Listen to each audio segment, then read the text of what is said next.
ఏ course చదువుతున్నా మార్కుల కోసం కాకుండా విషయ పరిజ్ఞానం పెంచుకునేలా దృష్టి సారించాలి. అప్పుడే పోటీ పరీక్షల్లో రాణించగలం. సాధన చేయడం ద్వారానే ఎలాంటి విజయాన్నైనా చేరుకోగలమని నిరూపిస్తోంది పశ్చిమ గోదావరి జిల్లాకు చెందిన యువతి. స్నేహితులు మంచి జీతంతో విదేశాల్లో స్థిరపడినప్పటికీ తాను మాత్రం ఉన్నత లక్ష్యం దిశగా ముందుకు సాగుతోంది. పోటీ పరీక్షల్లో మొదటిసారి విఫలమైన నిరాశ చెందకుండా అదే పట్టుదలతో సన్నద్ధమైంది.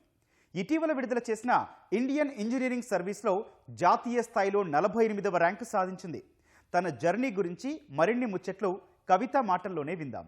ప్రతిష్టాత్మక ఇండియన్ ఇంజనీరింగ్ సర్వీసెస్లో 48వ ర్యాంకు సాధించిన పశ్చిమ గోదావరి జిల్లా పాలకొల్లు మండలం లంకల కోడేరు యువతి కవిత మనతో ఉన్నారు.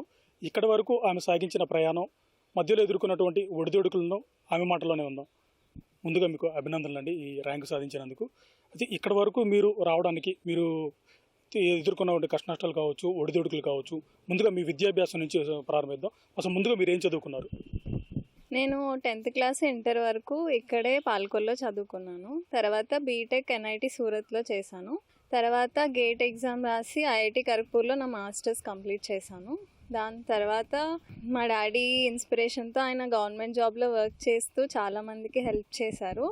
సో ఆ ఇన్స్పిరేషన్తోనే నేను కూడా ఎన్నో గవర్నమెంట్ కాలేజెస్లో చదువుకున్నాను. కాబట్టి ఎంతోమంది సాక్రిఫైజెస్ వల్లే గవర్నమెంట్ ఇన్స్టిట్యూషన్స్లో చదవడం వల్లే నేను ఇంత విద్యాభ్యాసం నేర్చుకున్నాను. సో దాన్ని బేస్ చేసుకుని నేను కూడా గవర్నమెంట్ సెక్టార్లో వర్క్ చేయాలి, మన భారతీయ అంటే సర్కార్ కోసం మనం పని చేయాలి అని చెప్పేసి నేను ఇండియన్ ఇంజనీరింగ్ సర్వీసెస్ ప్రిపేర్ అవుదాం అనుకున్నాను.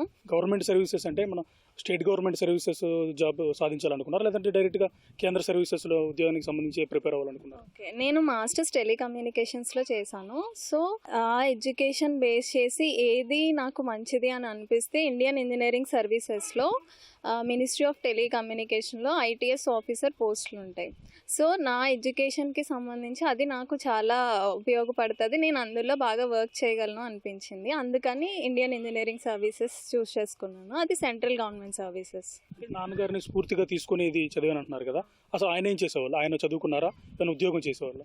నాన్నగారు చిన్నప్పుడే వాళ్ళ నాన్నగారు చనిపోయారు. సో ఏం అయింది అని అంటే నాన్నగారు చిన్న జాబ్ చేస్తూ ట్యాంక్ వాచర్గా జాయిన్ అయ్యారు. ప్రైవేట్గా జాబ్ చేస్తూ మళ్ళీ ప్రైవేట్గా బిఏ అప్లై చేశారు ఆంధ్ర యూనివర్సిటీ నుంచి. సో దాన్ని బేస్ చేసుకొని ఫస్ట్ ట్యాంక్ వాచర్గా చేసి దాని తర్వాత శానిటరింగ్ మేస్త్రిగా చేసి గుమస్తా అలా చిన్నగా ఎదుగుతూ పైకొచ్చి లాస్ట్కి ఎగ్జిక్యూటివ్ ఆఫీసర్ కింద డాడీ రిటైర్ అయ్యారు అన్నమాట.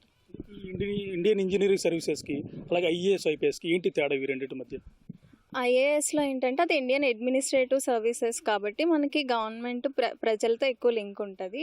ఇండియన్ ఇంజనీరింగ్ సర్వీసెస్లో ఇది ప్యూర్ టెక్నికల్ బేస్డ్. మనం మినిస్ట్రీస్లో, ఆఫీసెస్లో, టెలికమ్యూనికేషన్ శాఖల్లో, లేకపోతే ఇండియన్ నేవీలో ఆఫీసర్స్ కింద వర్క్ చేస్తాము. ఎక్కువ మనకి టెక్నికల్ నాలెడ్జ్ అప్లై చేసే ఇది కూడా ఉంటుంది ఇందులో. ఈ ర్యాంకు సాధించాం అంటే ఇది సెకండ్ అటెంప్ట్ అంటున్నారు కదా, ఫస్ట్ ముందు దానికి ఎలా కష్టపడ్డారు? అంతకుముందు ఏమైనా జాబ్ ఏమైనా చేశారా? ఫస్ట్ టైం నేను 2023లో ఒకసారి రాశాను. అప్పుడు ఇంటర్వ్యూ వరకు వెళ్ళాను, కానీ నాకు ఫైనల్లో నేను సెలెక్ట్ అవ్వలేదు. దాని తర్వాత నాకు నార్మల్గా ఎక్స్పీరియన్స్ కూడా అవసరం అని చెప్పేసి నేను హైదరాబాద్లో 1 year ఇన్నోవేషన్ కమ్యూనికేషన్ సిస్టమ్స్లో వర్క్ చేశాను. దాని తర్వాత ఆ ఎక్స్పీరియన్స్తో అండ్ నేను ఎక్కువ ఫస్ట్ టైం ప్రిపేర్ అయినప్పుడు ఎక్కువ ప్రాక్టీస్ చేయలేదు. నెక్స్ట్ టైం చేసినప్పుడు ఎక్కువ ప్రాక్టీస్ చేసి నేను మళ్ళీ ఇంటర్వ్యూకి అయ్యి ప్రిపేర్ అయినప్పుడు నెక్స్ట్ టైం నాకు ఇంత మంచి ర్యాంక్ వచ్చింది. ఇండియన్ ఇంజనీరింగ్ సర్వీసెస్ అనేది ఒక కష్టతరమైన జాబ్. అయితే మీరు కోచింగ్ కూడా తీసుకోలేదని తెలిసింది. అది ఎలా మీ సొంతంగా ఎలా ప్రిపేర్ అయ్యారు? దీనికి ఎవరన్నా గైడెన్స్ ఏమైనా ఉందా మీకు? అండ్ ఫస్ట్ నేను గేట్ ఎగ్జామ్ ప్రిపేర్ అయినప్పుడు చాలా టెక్నికల్ సబ్జెక్ట్స్ ప్రిపేర్ అయ్యాను. ఆ technical knowledge plus coaching institute వాళ్ళ మెటీరియల్స్ తీసుకొని ఆన్లైన్లో మాక్ టెస్టులు రాస్తూ రివిజన్ చేసుకుంటూనే నేనే ప్రిపేర్ అయ్యాను. మీ కుటుంబ నేపథ్యం ఏంటి? అంటే మీ నాన్నగారు మీరు కాకుండా ఇంకెవరైనా మీ కుటుంబంలో చదువుకున్నారా, లేదంటే మీ బంధువులు కావచ్చు, ఈ చుట్టుపక్కల కావచ్చు, ఎవరైనా ఇలాంటి ఉద్యోగానికి ఎవరైనా ఎంపికయ్యారు ఇంతకు ముందు? కానీ ఇలాంటి ఉద్యోగానికి నేనే ఫస్ట్ టైము. కానీ మా అన్నయ్య డిఎస్సి ప్రిపేర్ అయ్యి టీచర్ కింద జాబ్ చేస్తున్నాడు. మా అక్క డిగ్రీ వరకు చదువుకుంది. మా నాన్నగారికి చదువు అంటే చాలా ఇష్టం. సో అందుకే మమ్మల్ని చాలా కష్టపడి చదివించేవాళ్ళు. మా అన్నయ్య అక్క కూడా చాలా బాగా చదువుకుంటారు. అంటే మీరు బీటెక్ చేశారు, తర్వాత ఎంటెక్ చేశారు, అంటే ఆ చదివేటప్పుడే ఐఏఎస్ అవ్వాలనే ముందే నిర్ణయించుకున్నారా, లేదంటే ఈ ప్రయాణంలో మీరు నిర్ణయించుకొని దాని అనుగుణంగా ప్రయత్నించారు? నేను ఎంటెక్ చదివేటప్పుడు ఏమనుకున్నానంటే చాలామంది, నేను ఐఐటి ఖరగ్పూర్లో ఎంటెక్ చేశాను. చాలామంది ఐఐటియన్స్ వాళ్ళు కూడా చాలామంది ప్రైవేట్ జాబ్స్కే వెళ్తున్నారు. అట్ ద సేమ్ టైం బాగా చదువుకుని టెక్నికల్ నాలెడ్జ్ ఉన్న వాళ్ళు ఇండియన్ గవర్నమెంట్కి కూడా చాలా అవసరం. అటువంటి మన సర్వీసెస్ ఇండియన్ గవర్నమెంట్కి కూడా అవసరం. సో ఎక్కువ పర్సంటేజ్ మంది ప్రైవేట్ కంపెనీస్కే వెళ్తున్నారు. సో నేనేమనుకున్నాను అంటే నా సర్వీసెస్ ఇండియన్ గవర్నమెంట్కి ఉపయోగించాలి అని చెప్పేసి నేను ఇందులోకి వెళ్దాం అనుకున్నాను ఎంటెక్ చేసేటప్పుడు. రెండోసారి దీనికోసం ప్రయత్నించినప్పుడు జాబ్ వదిలేసి దీనికోసం కష్టపడి చేశారు కదా, ఏమన్నా ఒడిదుడుకులు ఏమన్నా ఎదుర్కొన్నారు? కష్టం అనిపించిందా? అంటే ఒక దశలో ఏదన్నా ఇది కష్టంగా ఉంది, వద్దు మానేసి వేరే రంగంలోకి వెళ్దామని ఏమన్నా అనుకున్నారు ఎప్పుడైనా? అవును, చాలాసార్లు అనిపించేది. ఎందుకంటే నాతో పాటు చదువుకున్న వాళ్ళు చాలా ల్యాక్స్లో ఎర్న్ చేసేవాళ్ళు. అందరూ కార్స్ కొనుక్కోవడం, ఇల్లులు కొనుక్కోవడం అన్నీ చేసేవాళ్ళు. కానీ నేను అలా కూర్చుని ఇంట్లో చదువుకున్నప్పుడు ఒక్కొక్కసారి చాలా డిప్రెషన్, అంటే నేను తీసుకున్న డెసిషన్ కరెక్టేనా కాదా అని చాలాసార్లు అనుమానం వచ్చేది. కానీ పేషెన్స్తో ఓకే వెయిట్ చేద్దాము, ఇది ఏంటంటే 30 years వరకే మనకు అవకాశం ఉంటుంది, దాని తర్వాత రాయడానికి ఉండదు. ఎలా అయినా ఒకసారి మనం ట్రై చేసి చూద్దాము, పేషెన్స్తో ఉందాము అని. మా ఫ్యామిలీ కూడా నాకు చాలా సపోర్ట్ చేశారు ఈ జర్నీలో. నాన్నగారు లేనప్పటికీ మా అక్క, మా బావగారు, మా అన్నయ్య వీళ్ళందరూ చాలా సపోర్టివ్గా ఉండి నాకు హెల్ప్ చేశారు ఈ జర్నీలో.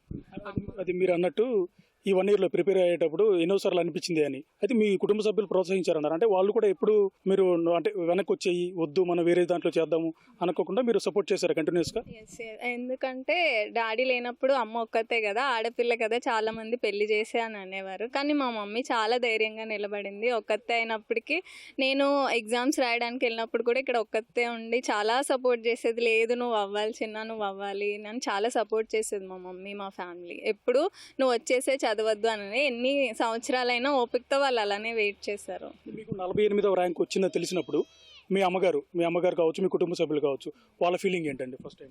మా అమ్మ అయితే వెంటనే చెప్పిన వెంటనే ఏడ్చేసింది. దాని తర్వాత మా అక్క, మా అన్నయ్య వెంటనే స్వీట్స్ అవి పట్టుకొచ్చి చాలా సంతోషించారు. ఇంకా అందరికీ అంటే అందరూ వచ్చి మమ్మల్ని అంటే నన్ను సన్మానించి వాళ్ళందరినీ ఇది చేస్తున్నప్పుడు మొత్తం మా గ్రామం అంతా మా ఇంటికి వచ్చారు. కంగ్రాచులేషన్స్ చెప్తే అందరూ నాన్నగారిని తలుచుకొని మా మమ్మీని అప్రిషియేట్ చేయడం అదంతా చేశారు. దానివల్ల మా ఫ్యామిలీ అంతా చాలా హ్యాపీగా ఉన్నారు. కేంద్ర సర్వీసులు అంటే ట్రైనింగ్ అయిపోయిన తర్వాత మీరు పోస్టింగ్ వస్తుంది. అంటే ఎలా పోస్టింగ్ అయిపోయి ఒకసారి జాయిన్ అయిన తర్వాత కేంద్ర సర్వీసులో ఎలా పనిచేయాలనుకుంటున్నారు మీరు?